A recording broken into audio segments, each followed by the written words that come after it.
Will miscarried and stillborn babies be resurrected during Techias Hamaiysim?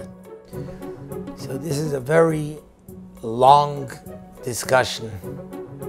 and there's a lot written about it in Kabbalah and in other Sfarim, but I'll say just very much in short the point of it. The point of it is that every single neshama of a Jew comes back by Techias Hamaiysim. Every neshama has a mission, and every neshama has a purpose of why it came into this world, and therefore, when it completes its purpose, it returns and comes back in order to enjoy the full idea of Techias Hamaiysim. The fact that there was a baby being born, and even a baby that never came past the first trimester, the 3 months, which means it never really even became a full body. Nevertheless, there was a neshama over there, and it had a purpose and it had a mission in this world that it completed without having to come down into the world. It completed without having to be born, and sometimes without having to even develop properly. And each one according to its level and its need and necessity of how much it needed.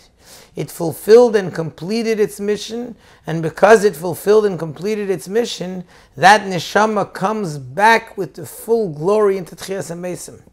On the contrary, many times these are very high neshamas that don't want to have to come and suffer in this world, that don't want to have to come and have to go through the hardships of the world and of the physical mundane world, and yet they have some type of tikkun that they have to do, something that they have to fix, and they accomplish it already without having to come into the world. And this is something which, although it's a tough one when people and parents go through, it's a terrible feeling and a terrible thing for parents to go through, but yet it's something which they have to know, parents or relatives,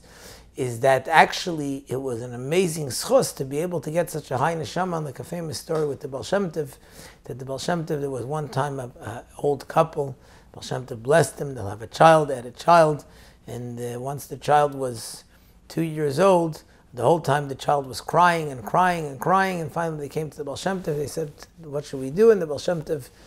gave them money to buy some cake, and the child ate the cake, and then shortly after the child passed away, they came back to the Baal Shem Tov and they said, what's going on? And the Baal Shem Tov explained that it was a very high neshama that just had to come into the world for the amount of time that it had to nurse from, because when it came down originally, it didn't nurse from a Jewish mother, and that was part of the Mesiras Nefesh of that neshama. But the whole time it was crying because it always wanted to go back to the amazing place where it was in Gan Eden.